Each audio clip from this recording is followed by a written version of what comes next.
Rob Dawson here. I got Jeff Goodman with me. Hell no. John Fink. Are we still live? Field of 68 till I die. I'm sorry, man. I blacked out. Randolph Children. DJ Khaled, you know the big DJ Khaled guy? Hands thrown up and in. Goodman needs to be fired all the time. Josh Pastner. You're going to beat people straight up. You know the deal. They have no swag. They have no nothing. Terrell McNeil. From the bluest of the blue bloods to the smallest of the mid-majors. This is Field of 68 After Dark. Yeah, that's right. It's Field of 68 After Dark on a Friday night. That's right. We're coming to you live on Sirius XM. We're on YouTube. We're on Facebook. We're on X. And when this show wraps up in an hour or so, we are going to be headed over to the Stadium app. That's where we'll be. We'll be answering all questions on Last Call. So if you have some questions, maybe you want to know why Jeff Goodman's angle tonight is a little different, you can ask that. A little different. Right. If you want to ask Kevin Sweeney how it feels to put in a full 9-to-5 shift here on the network, you can ask him that. Whatever you want to know. Whatever you want to know, we'll be answering all your questions on Last Sweeney's Call. getting a raise. Sweeney's getting a raise tonight, John Martin. Ooh. Yeah. Listen, overtime. I need to be your agent, pay. Sweeney. Yeah, that's right. That's right. Wow. He's speechless. He doesn't even know what to say. You know? It's been a long day. I'm just worn out from carrying the company all day. So just forgive me if I'm a little light on words. No question. Hey, young man, you have been given a good burden over the last month, and you've carried it well. You've carried it well. There's no doubt about it. We have a lot to get to. Obviously, conference tournaments have already started in some conferences, and then the regular season is going to wrap up for everybody else this weekend. So we'll talk about that, preview some games tomorrow. But first, we did have some coaching news, Jeff, which you're always on top of. I mean, I think you've cornered the market really in terms of coaching news, and we got some news today. Mike Hopkins out at Washington, and it was interesting, sort of the context that you gave as well, which is that Washington had NIL and they didn't deliver. We hear so often about coaches complaining they don't have enough, they need more, you know, and this one was clear and obvious that he had it and he didn't deliver. So what can you tell us about the Washington situation and where they're headed now? Well, I mean, first of all, I think a lot of us thought Hop would hit it big at Washington, and he started off fairly well, and then I thought it kind of changed when he landed Isaiah Stewart and McDaniels, and they just didn't do enough that year, right? And since then, they've never been able to get it going again. Remember, he was going to be the coach in waiting at Syracuse. He would be the head coach right now. Now, again, he didn't want to wait that long. He even looked at jobs like Charlotte, BC, before he took the UW job. And 7 years, was never able to really get it going. And again, had big NIL this year. Big NIL, but went to the portal and just didn't get the right mix. Right? When you get Paul Mulcahy and Severe Wheeler and throw them in the backcourt together, it just doesn't make sense. You need shooting. He didn't get the right group. He didn't have enough shooters. And in a weak Pac-12, they weren't able to really get to the top half. Forget about third. So Hop's out, and he'll coach the rest of the season, the Pac-12 tournament. And then Danny Sprinkle will be the odds-on favorite right now to replace him. Utah State head coach, been a West Coast guy, has done an incredible job at Montana State before he got to Utah State, and has the Aggies in the NCAA tournament firmly with a chance to win the Mountain West tomorrow. Sprinkle, his father, how about this? When I was out there, I learned this. His father played defensive back for UW back in the day. So there's a connection there as well. And I think it's a hell of a hire. I think he's the guy they should hire. I think he's the guy they will hire. You might hear a couple other names, but I think Sprinkle is going to be the guy. Yeah, so just as a follow-up real quick, you know, you sound like certain of this. Like I just remember just here where I'm at, when Tubby got fired, everybody knew it was Penny. Is this just one of those deals where they may have to do some things per in university policy, but everybody knows where this is going? Like, what can you tell us there? Yeah, I mean, obviously, you don't want to fire. You've got Danny Sprinkle, who's still coaching at Utah State, right? He's still going to be in the NCAA tournament. Yep. So nothing's going to happen anytime soon. Yep. They got to wait for him to play this thing out. So, you know, everybody, Troy Dannon, the new, fairly new AD there, is going to, and thankfully, he'll make up for his mistake from years ago when he hired Mike Dunleavy Sr. at Tulane, one of the worst hires of all time. He'll make up for it with Sprinkle, because I think Sprinkle will do a hell of a job. I don't know if you agree, Sweeney, but I think Sprinkle's perfect. Sprinkle, here's what Sprinkle is. All right? He's an old school dude who can be an MFer and really get into dudes, but he can also put his arm around them. And I'm not saying he's Bill Self or Tom Izzo, but he's like the mid-major version of those guys in a way. And I think he'll be a good high major coach. But again, you never know. I thought Hop would honestly do a hell of a job, and he didn't.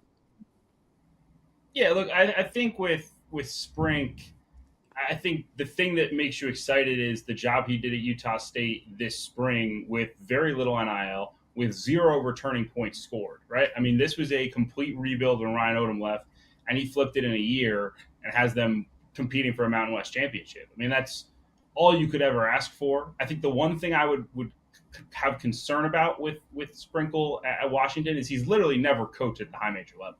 I mean, he has been a mid-major grinder guy his whole career. And so, for one, a ton of credit for getting to this point. And number two, I mean, look, there's a chance you give him resources and he is going to completely explode. And maybe we'll look back and say, wow, Danny Sprinkle is one of the big-time dudes in college basketball.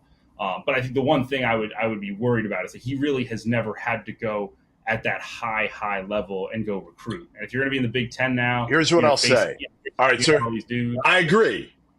So I agree with you. Here's what I'll say is when I was out there in Logan, Utah, I got a call from somebody, and it was David Pump of the Pump Brothers. Okay, David and Dana. They were huge. And when you two were in diapers, these two kind of ran college hoops in a way. Right? I'm 32 years old. I'm about to be 33. I know the Pump Brothers. Right. You guys both know who they are. All I'm saying is, if this dude is well liked by David and Dana Pump, he can play in the tunnels. He can play in the gray areas and he can figure shit out. I guess that's what I'm trying to say is like Danny Sprinkle. If we all hung out with Danny Sprinkle for a while, we would all say the same thing. We would all come away saying, you know what? This dude's going to figure shit out. He's going to figure it out. He's done it at Utah State, again, taking his 2 best players with him from Montana State and winning at a high level. But again, sometimes you just have a feel.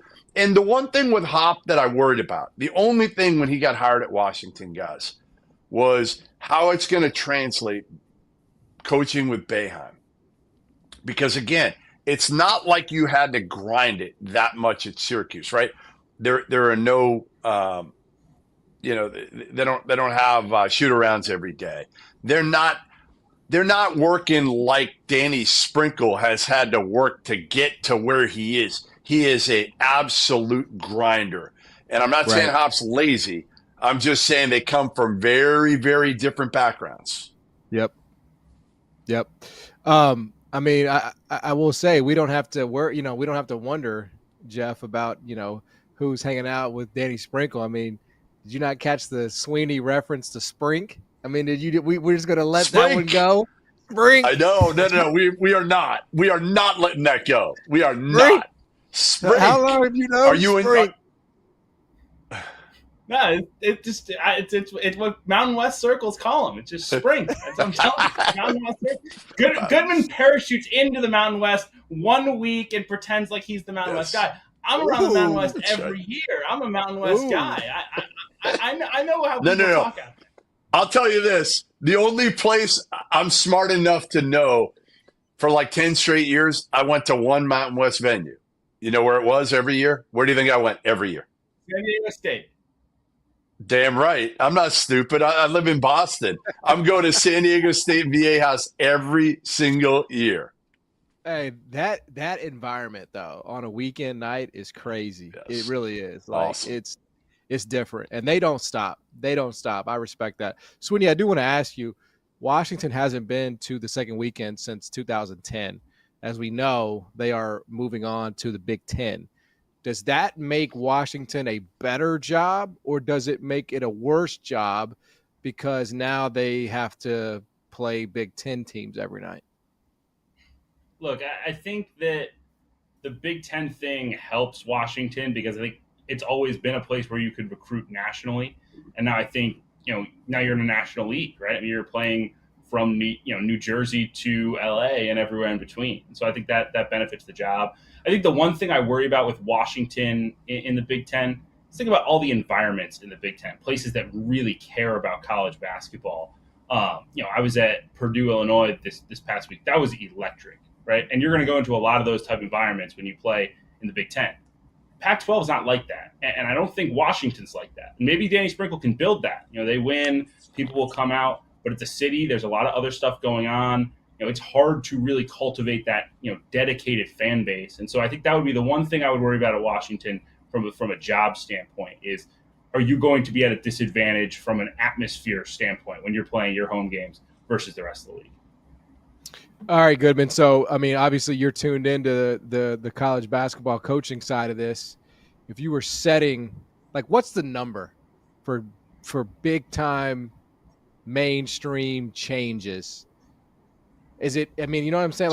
Is it 5.5? Is it 4.5? What's just to bottom line this discussion as we move on, what is the number you think? It's hard to tell this year.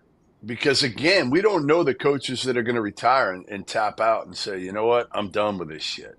I can't deal with the NIL. Like we're seeing Mike Woodson, kind of hang on for another year. We don't know what your boy Penny Hardaway is going to do down in Memphis, Juwan Howard, some of these other guys that have a ton of money in their bank accounts.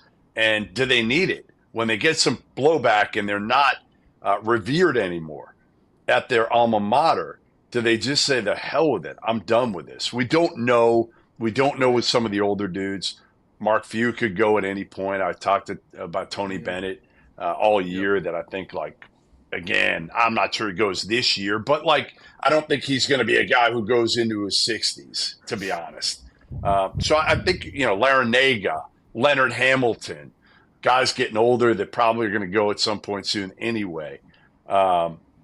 I don't know. I don't know what the number is. I know some people are saying it's going to be the craziest carousel year ever. We don't know this yet. Nobody knows yet. Interesting.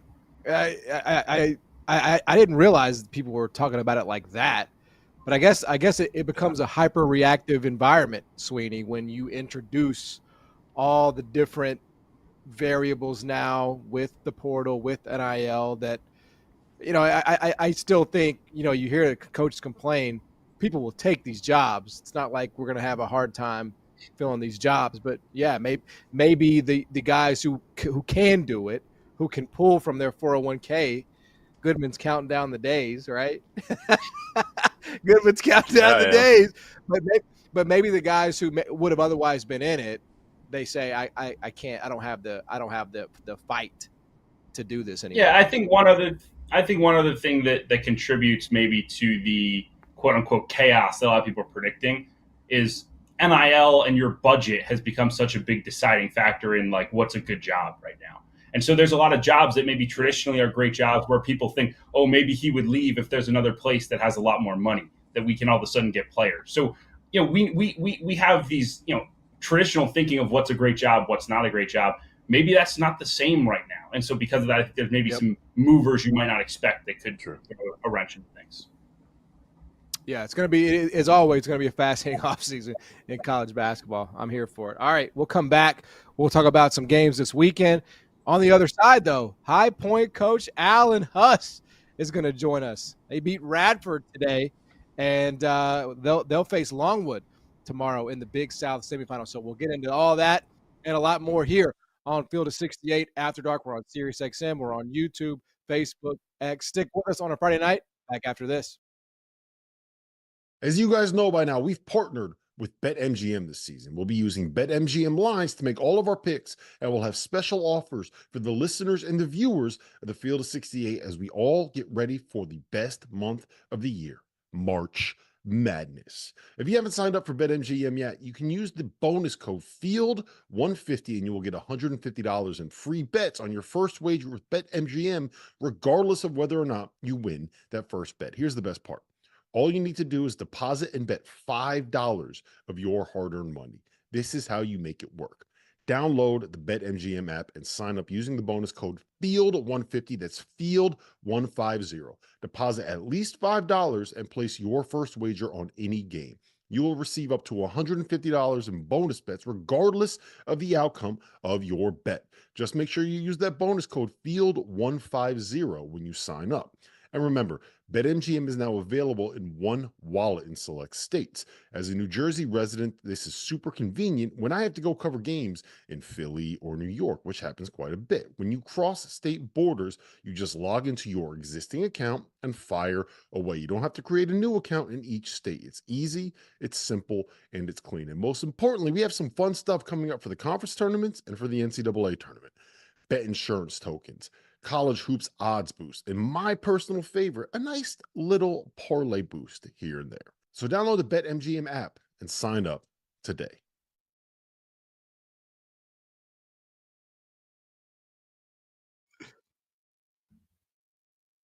Welcome back. Field of 68 After Dark. We're on SiriusXM. We are on YouTube. We're on X. We're on Facebook. We'll be here until about 11 o'clock Central Time, and then we're moving onto the Stadium app where we'll answer all your burning questions on Last Call. But in the meantime, in between time, privileged, honored to be joined by High Point basketball coach Alan Huss, who is moving on, still alive after I guess you could call it a comeback win down at the half, 77-63 over Radford. They are moving on. Coach, congratulations on the win. I'm always interested at half. Is it a situation where it's like, look, we're the 1 seed, we know who we are? What are we telling the guys at the half down 2? Well, at half, we had kind of settled in a little bit. Now, when it was 18-4 to start the game the wrong way, we were having some maybe momentary, the doubt levels had gotten pretty high there, and we were a little tight. So at that point, I'm glad you didn't ask me that same question. By the time we got to the half, we realized that at some point, yes, we could make a basket. Hey, Huss, you took over and you're picked 7th out of 9 teams. High Point hasn't done anything for a while. Beautiful campus. I've been down there. Gorgeous. It looks like a Four Seasons.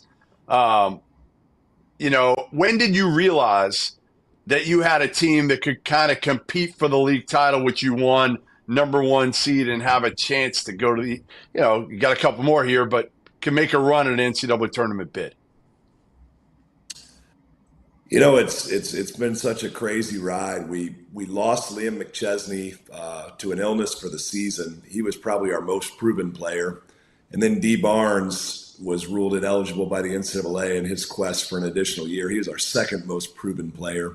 So, kind of as we thought we were going to come together and had some pieces that could be pretty good, we lost those 2 guys and we had to reinvent ourselves again in September. And so I don't know that we necessarily ever had time to kind of think about winning championships. We were trying to win days and just win segments in practice early on. And that's not just coach speak. We were in some pretty interesting and difficult places, when trying to throw together an entirely new roster. We have 1 guy from last season that gets to play it all for us, in Abdul Athiem. So we had to bring in an entire new roster of players, an entire new staff. I took the job.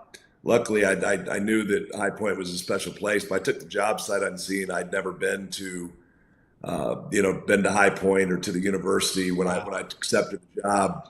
We were in Louisville, Kentucky, getting ready to play Princeton in the Sweet 16 when I realized that it was getting pretty serious. We did a Zoom call. It was maybe my second or third one at that point, but just prior to our game with Princeton in the Sweet 16.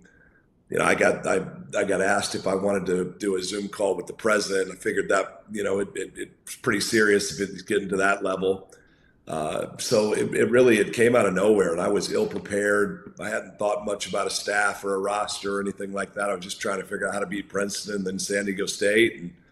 And this thing, since that moment, it just hadn't slowed down. It's just, I'm sure you've heard from many people you've had on here, when you take a new job, it's just, there's not a whole lot of sit around and getting overly theoretical. It's just kind of tackle the problems that smack you in the face every day. How special is it to get to play your conference tournament on your home court? I mean, the atmosphere looked really good today. Obviously, students around. How cool is that for you to have that support during this 3-game journey? Yeah, it's been pretty awesome. I mean, the Cabane Center this year, we've really the program's kind of grown and found success this season. The school has really supported us, our student body. I think we had over 2,000 students in the building today, and that's the third time I believe we've gotten to that level this season. But we really are fortunate to have a building that's really outside the power conferences. There's nothing really like it in the entire country. It's pretty awesome, and it's a lot of thought went into the building, and it's pretty neat. It's got all the amenities, but it's an intimate environment, and it's an awesome place for a conference tournament. I think everybody in the Big South will agree we need to make it an annual thing. Jeff kind of touched on it, but obviously you were the recipient of the Joe B. Hall midseason coaching award, and you're in the business. And I feel like what I hear most from the industry is a lot of complaining. I mean, it's just the truth, and maybe some of it's valid, but you mentioned it. You come in, you have to really replenish and replace the whole roster. Not a lot of complaining. You just go in and you get the job done. So what differentiated your ability to do that, and what made it possible for you at High Point? I mean, kind of like my man Jeff Goodman just said, I'm just an old stupid prep school coach and high school ball coach and AAU coach, and it's kind of what I've done most of my life, is throw together teams, not much practice, and just kind of roll it out there and see what happens. So it's a game I've been playing for a long time. Honestly, though, I got fortunate with our staff. I've got 3 guys that worked with me at Creighton, a couple that played for me in the past when I was a prep school coach. Glenn Clayman came over from Todd Simon's staff at Southern Utah. I feel like I've got a really good staff that helped our guys learn once we figure out who the heck was on our roster. And that's the beautiful thing about it for those of you that have watched a little bit of Creighton, where I came from for the past 6 years. It's a pretty awesome style to play. And I think that's the one thing about our system. It's not like we're asking guys to come in and grind it out and play 45 to 45. We run up and down. I think we led the league in scoring by a pretty substantial margin. We're the most efficient team offensively in the history of the Big South Conference since Ken Palm's been around. So we've got a system that's fun. It was easy to get guys to buy into that. We still don't really guard anybody, but it's fun to play offense. And so at least on that side of the ball, guys have been, they bought into the idea of just running up and down, trying to score 2 more points than the other team. Hey, you learn how to not guard anybody from the guy that you work for at Creighton over there, McDermott, who just got. It's not. I don't think it was announced, but obviously we know he signed, agreed to an extension to stay at Creighton. Give me your favorite Max story from being around him at Creighton. Give me something that doesn't involve you and he on the golf course together, though. Well, I couldn't be on the golf course with Mac because he's a golfer, and I'm a guy that goes out there and drinks a couple of beers and swings and misses. So to say that we even play the same sport would be you could caddy. You could caddy for him. You could caddy for him. Yeah, I can't even do that though. I mean, they're real golfers. They know what they're doing. Like I'd mess him up. I'd give him the bad yardage, or I'd write the wrong thing in the book. The best thing I can tell you about Mac's got unbelievable work-life balance. I always joked with him that he can get away with it because he's so much smarter than everybody else. That's the thing with Mac, though. Mac would watch me get so stressed out, kind of laugh at me and tell me I needed to get a hobby or play golf or do something other than complain and call and text him. But, it works for him because he's so smart. And his attention to detail, the guy can watch a game once, and he pulls more from it than I watch it when I watch it 7 or 8 times. So learning from him and watching the way he treated people every single day, it's just what an unbelievable mentor. And I know there's a lot of different ways to do it, but watching Coach Mac come up with game plans and scheme and just watching him remake himself. You talk about flexibility, and he's a guy that's done it for 30 some odd years as a head coach, but not only has he adapted to the NIL space and to the transfer portal, but he completely remade himself. He used to be a guy that walked the ball up the court and ran 300 sets. And, then he became this up and down, let it fly deal and he remakes himself then. And, people don't really talk about it, but his kind of recommitment to the pack line style defense and the drop pick and roll coverage here 4 or 5 years ago with Ryan Kalkbrenner and kind of building the system that way. I mean, they've been a top 10, 15 defense for 3 or 4 straight years now. And, before that, another top 20 defense with Christian Bishop, hard hedging ball screens out to half court.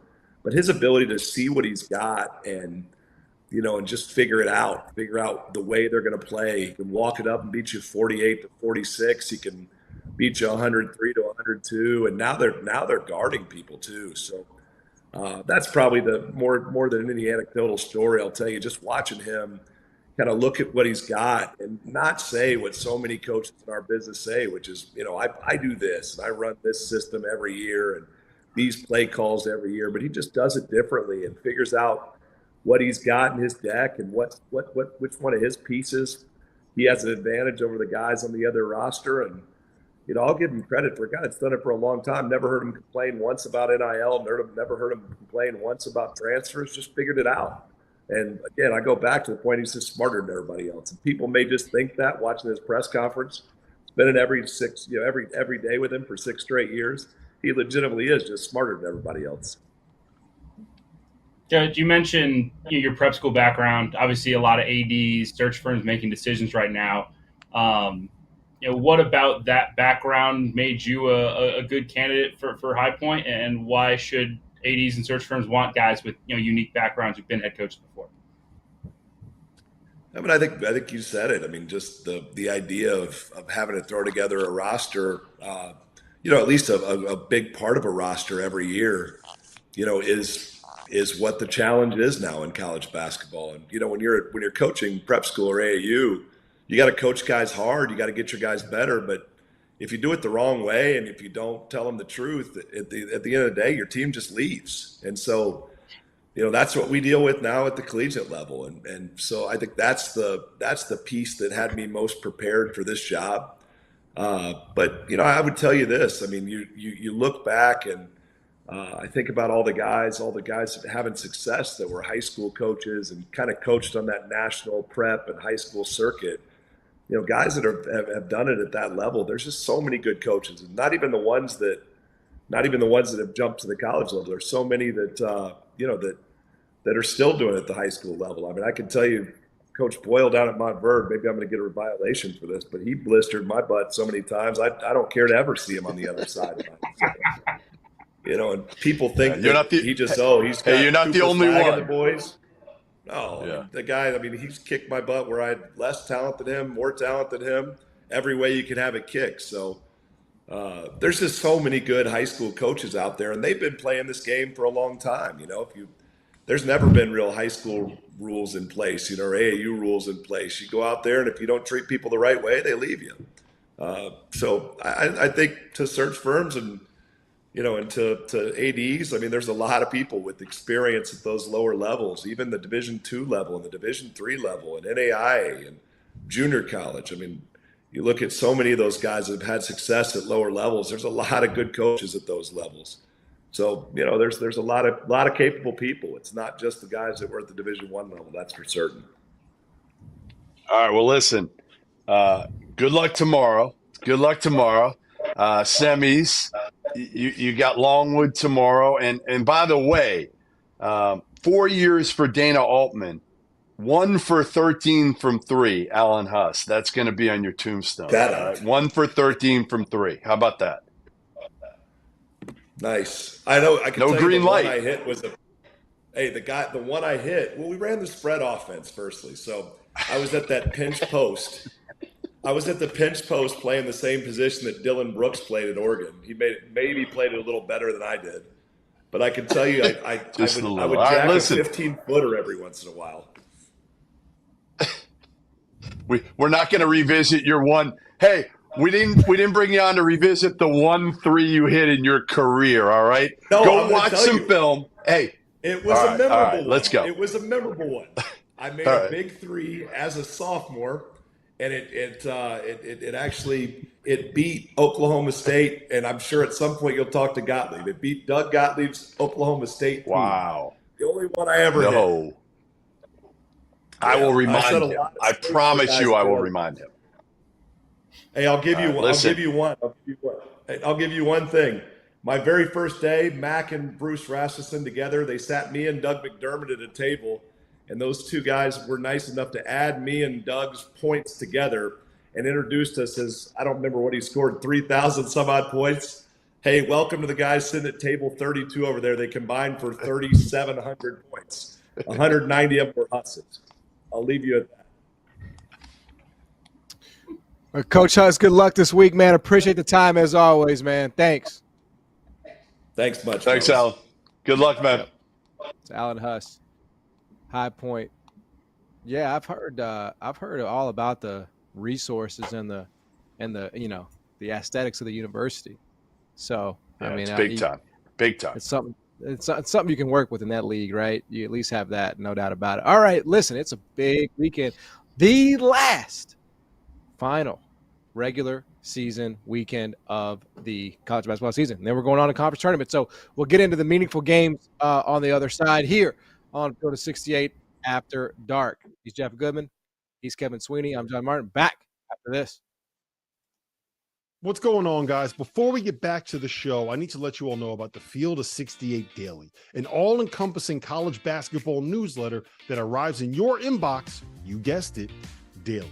For less than $1 a week, you'll wake up every morning to more than 1,500 words detailing everything that you need to know to stay up to date on the world of college basketball. From the notable mid-major upsets to the stars that are out injured to the breakout performances that only our team of college basketball junkies watched. The Daily is edited and produced by Mike Miller, who spent more than 2 decades running NBC's digital written content, and is subscribed by more than half of the Division I coaching staffs, the biggest names in college basketball media, and the agents that work as power brokers in the sport. For just $50 for the year, you get access to the same information that the insiders get.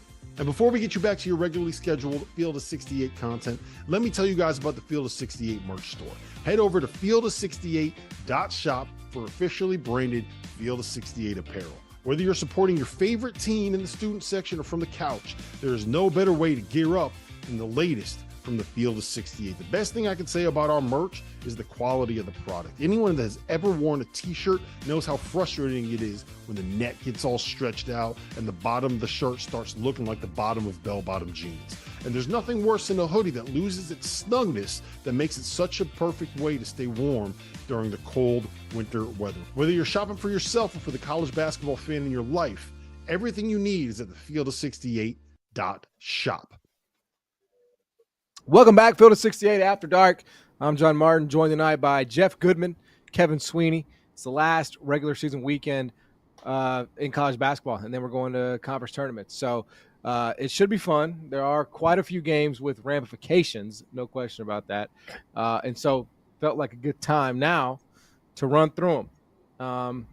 And I don't know of all the games to kick this thing off. I guess it's just there. It is there. Hey, CBS. Just for anybody out there doubting, CBS at noon Eastern, 11 Central Time. Memphis is at FAU. FAU 5.5. I think this might be out to 6.5, but we'll go with right now. We'll go with 5.5. Start with you. Okay, this is Ken Palm. I think we have some numbers on this though, Trevor. I think they're out. Yeah, the line's out. I'll tell you the lines. Yeah, I think it's actually more. I think here. it's 6.5 if you hold me down. But we'll go with what we have it on the screen here, Jeff. FAU obviously looking to avenge a loss in Memphis earlier this year. And that's fine. I mean, I think it's 6.5. It is 6.5. It is 6.5. Goodman has just gotten the call from Vegas himself. U.S. Integrity has dropped in and told him what the number is. How do you feel about this one? How do you feel about this one, Jeff? FAU trying to avenge that loss to Memphis. I'll say this: like FAU doesn't beat anybody by a ton. So I would probably take the points here, but I'm not taking Memphis to win the game. Again, like these two teams have been so hard to figure all year, right? Like Memphis was so good early, then they've been a disaster second half. Is it time, John Martin, to ask the question? Is it time to ask the question that I asked a year ago? Is Penny Hardaway the right man for the job? Like legitimately, I asked it a year ago, and some people like Randolph Childress mocked me. Thank you. They laughed at me. They ridiculed me. And now I don't know if anybody's ridiculing me. They cast stones. They cast stones at you, Jeff. They did. They did. I think if Memphis stalls out here and does not make the tournament, you have to ask, where is it going? You know, I think that's kind of there's steps to it. And especially, Jeff, I mean, Georgetown didn't want to fire Pat Ewing. You know, they were looking for anything to keep him on board. And his tenure, I would say, was much worse than what Penny is doing. But you have to be fair. It's been 15 years since Memphis has been to a second weekend. Assuming they don't get there this year. And if again Memphis doesn't find a way, whether it's via a remote chance at an at-large or winning the the AAC tournament, it will basically be matching Pastner's results, at Memphis, and his results got people restless and ready to get him out of here. So I do think that's kind of what you're dealing with. It's not a situation where Memphis is going to make any kind of move. Again, pending other extracurriculars, which we will find out on maybe soon enough. But I think that's kind of where it's like, okay, it looked like I'm gonna be honest, it looked like a rocket ship, not long ago in December. It's like, okay, they made a tournament. They were a jump ball away from being in the Sweet 16. And so it looked, you're in the top 10. And now it's a situation where what is it? So I think that's kind of where the job is. Sweeney, can Florida Atlantic cover this number? Not that it necessarily matters. Are you expecting a Dusty May redemption tomorrow? It's a lot of points. I think I'd probably take Memphis. Like, I think the one thing I would say is I think Naquan Tomlin was a problem in the first meeting. Just his speed and athleticism was a problem for Vlad. I think it'll be a problem again tomorrow. Excuse me. And I think Memphis at least can keep it close. I think FAU finds a way to win it at home, but I think it'll be close. Yeah, that is perfect. What is that? What the hell is that? It's my Vlad. I know it is. It's my Vlad pin. I know, but what's the context of that? I don't know. Somebody gave it to me when I was down in Boca, so I kept it. I mean, I'm not gonna lie to you. Sometimes he plays like Mickey Mouse. Oh man, that was harsh. I like Vlad. Vlad's a key for them. Vlad. Listen, be nice to Vlad. He does. Hey, listen. All I'll say is the best player on the court tomorrow is clearly Nelly. All right, he's carried them all year. I agree. My man Elijah Martin needs to step up. He needs to step up. He's too talented to be erratic like he's been this year. And he stepped up when it mattered most a year ago, right? Yep. When the NCAA tournament started, he became a stud. Absolutely. I'm wondering if he's waiting for that again. If he is, FAU can make some noise. If he isn't, they're probably an early exit. They're probably a first weekend exit. Could not agree more, Jeff. All right, moving on. Illinois. Again, some of these numbers are out. Pull up we got to pull up the BetMGM here. I'm just going to pull up the BetMGM. Oh, okay. So we won't have this one. Okay, fair enough. Illinois projections 2.5 at Iowa. That's the projection at KenPom as of now. And Trevor's right. We're not going to have a line on this one just yet. What do you make of this one, Jeff? Well, Iowa needs it. I mean, this is Iowa fighting for their tournament lives here. They've put themselves back in the equation. Tony Perkins has been great. Dix has been great. They've come out of nowhere. which I expected a team to do in the Big Ten. I just didn't know if it was going to be Iowa. I actually thought it'd be Maryland. If you had asked me this question a month ago, 6 weeks ago, I would have said Maryland. But Iowa, give them credit. They've done a good job. I don't know if they win this one, but again, they've got everything on the line.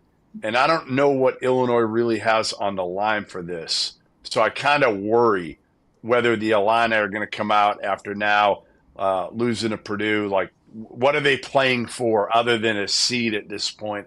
And it's not a huge difference in their seed. Kevin? I mean, it took 30 from Coleman Hawkins for Illinois to beat Iowa at Illinois. I think Iowa's playing great basketball right now. Tony Perkins is doing phenomenal. That place is going to be jumping. They're going to be hungry to win it and find a way to get themselves into serious NCAA tournament contention. I think Iowa wins this game. Yeah, give me both dogs. I should have picked first game. Give me the points with Memphis. It's too many. I have that around. I'll be betting it actually. As a matter of fact, I'll be betting Memphis plus 6.5. And then I do like Iowa as a home dog here, getting 2.5.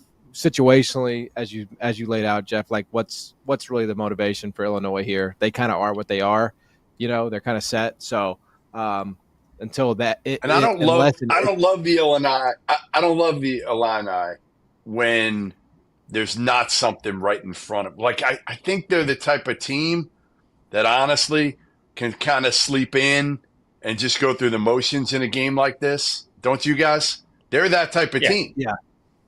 Again, they're set, man. They're set. And Iowa's, as Kevin talked about. Yeah. And I mean, this is not rocket science in college basketball, right? Like a lot of times the more desperate team wins the game. Not always, but a lot of times, especially at home. So I think you're safe with Iowa. Michigan State projections -3 at Indiana, Jeff Goodman. I mean, Indiana's playing well. They are. They're playing well. Mike Woodson. Can we talk about the Indiana situation now while we're on the Michigan State-Indiana deal? And Woodson gets the vote of confidence, not publicly by Scott Dolson, the AD, but enough people reported it, myself included, that he was going to get the year next year after some people thought he might not. I thought pretty much it was going to be a foregone conclusion unless Woody said, hey, listen, I'm tapping out, which he's too stubborn to do. But they give him the extra year next year, and then the next day, 24 hours later, their prize recruit, their McDonald's All-American, their best shooter coming in next year, Liam McNeely, it gets reported that he is decommitting. Huge news. Yeah. Because, again, he was the guy that everybody's kind of thinking, like, man, he's our dude. He's our dude next year because we don't know if we're going to have Renew back, Mbako back, Galloway back. Now, they got NIL, boys. Like, do they have NIL? They're going to have, like, up to $4 million next year. $4 million. So they should be able to put together a good team, and there should be no excuses for Mike Woodson next year. The big thing, again, are you going to put together a team that actually fits, right? Are you going to get shooters? Because now you lost the dude, again, that you counted on. He might not have been your best shooter, but he's a floor spacer. And if you added one more shooter to him and you brought back Renew, play Mbako at the 4, and then you go to the portal and out of the $4 million, go spend $1 million on a point guard.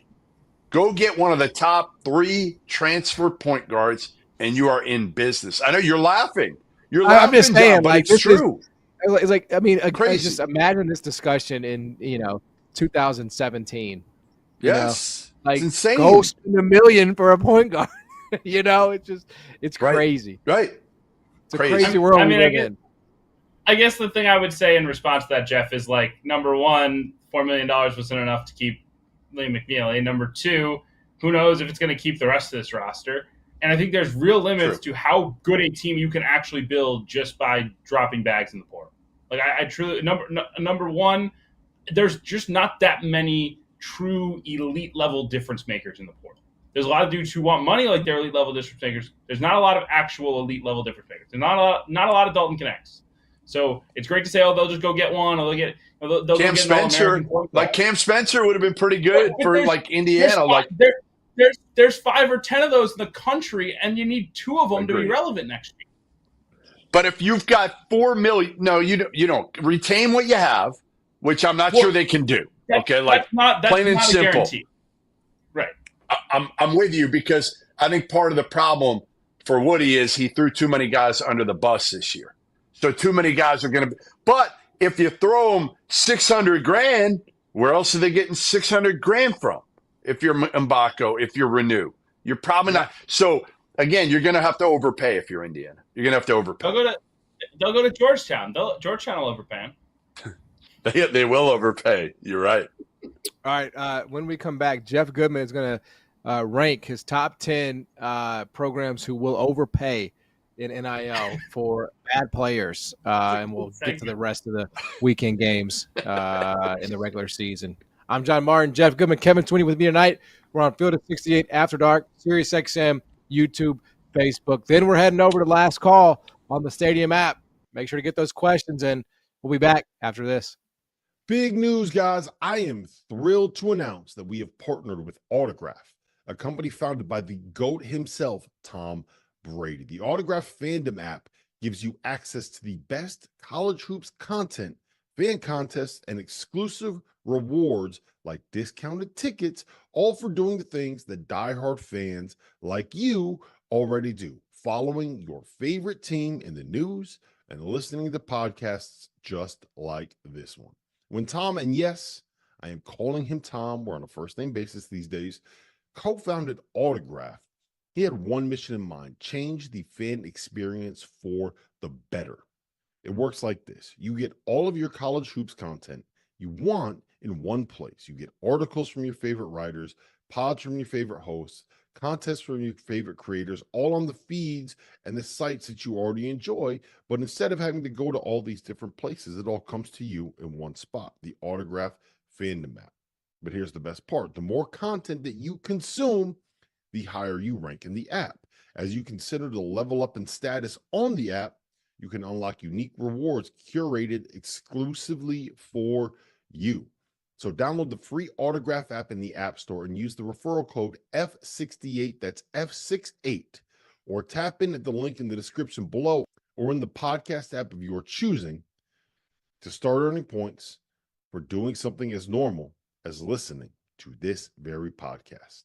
It really is that simple.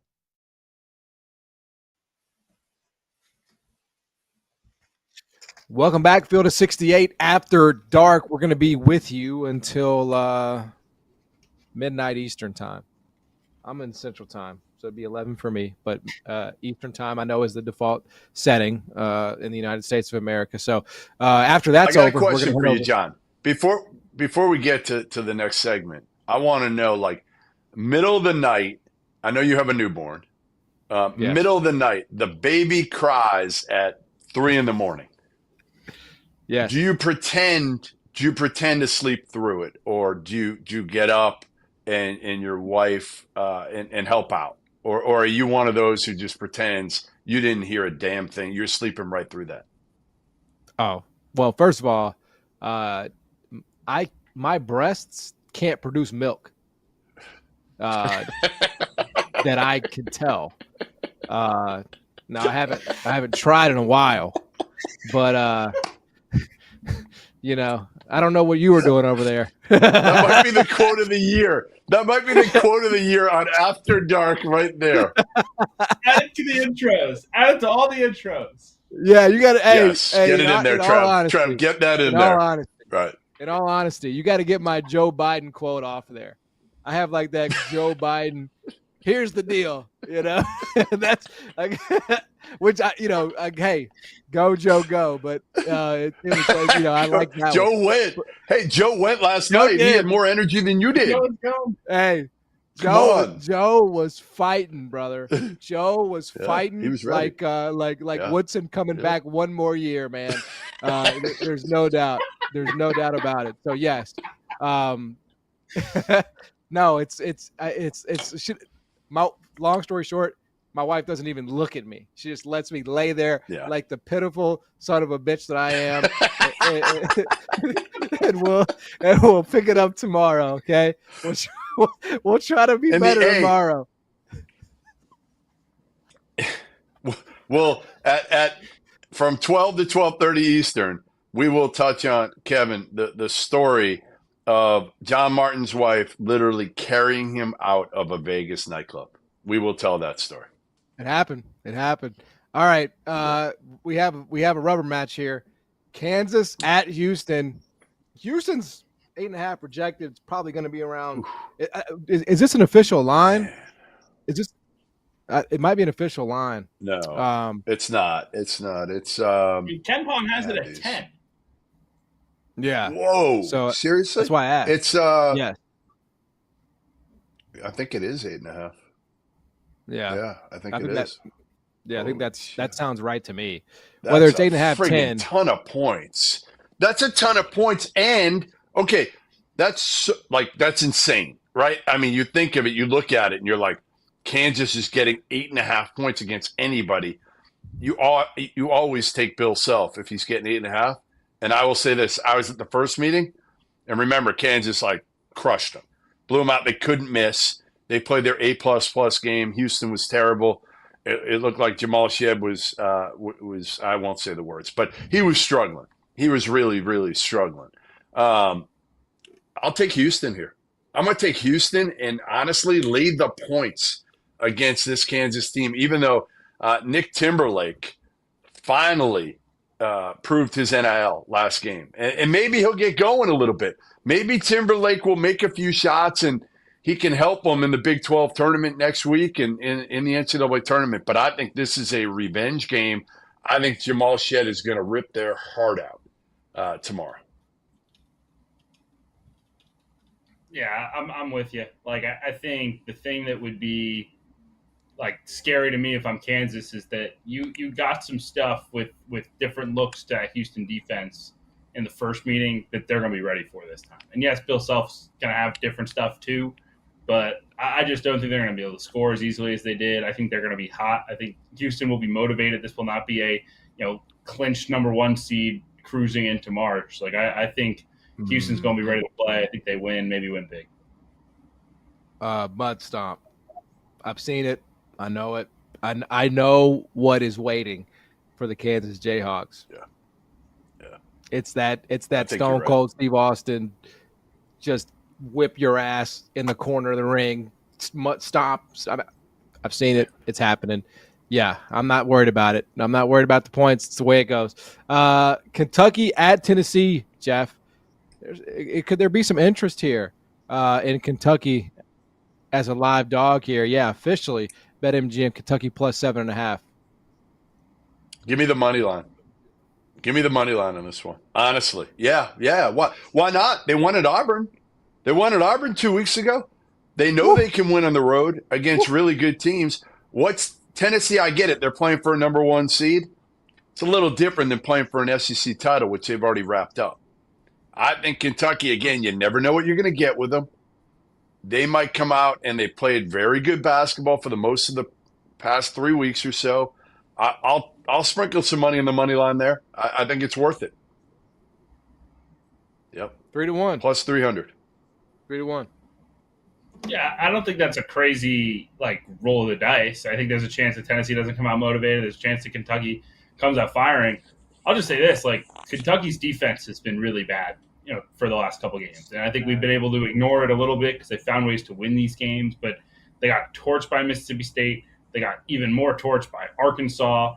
They struggled with Vandy for a lot of that game. All of a sudden, the cured miracle Kentucky defense is no longer. So I worry about that against Dalton Connect and this Tennessee team that has really scored it at a high level. So I'm scared, but I'll take Kentucky with the 8.5 and roll the dice with that. Yeah, I'm not stepping in front of the Tennessee train. Not doing it. Not especially. I think everybody's on the wagon, though. Everybody's on the wagon. The 2 teams, Tennessee and Florida.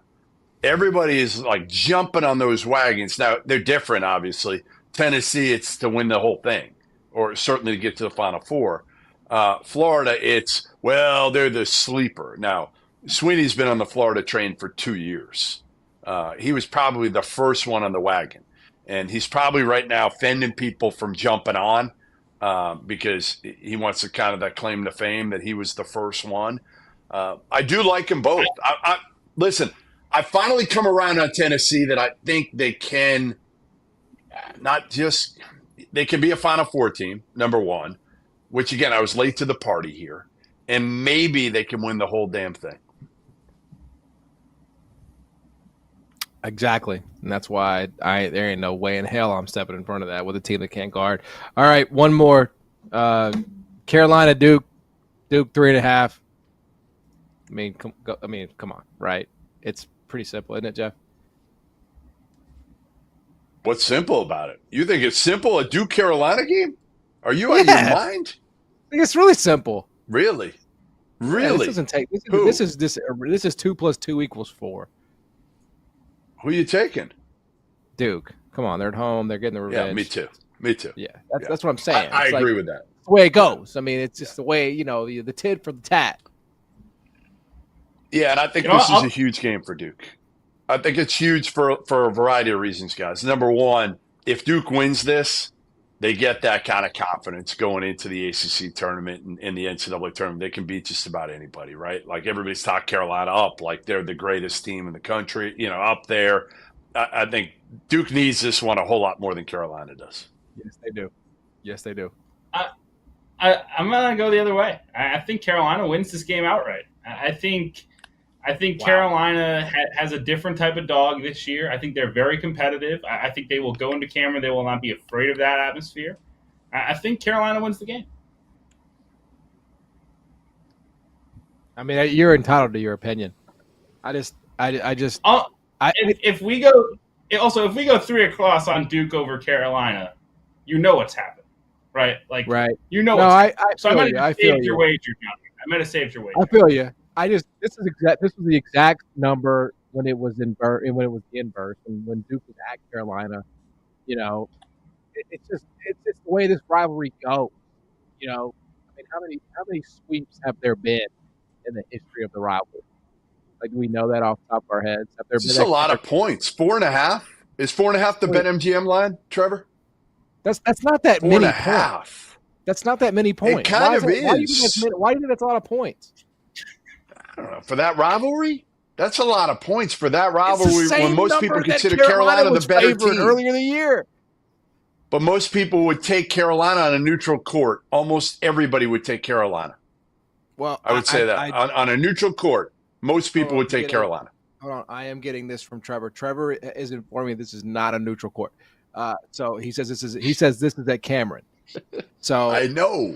I mean, that's an HCA, as the kids say. Rivalry game, baby. Rivalry game. Yeah. Well, listen, at any rate, it is going to be a great weekend in college basketball as we wrap up the regular season. It is. And, say hello. We'll be back, as Vlad. always, next week. And we're moving over to Stadium app, so come join us on Last Call. Field of 68 After Dark, Jeff Goodman, Kevin Sweeney, John Martin.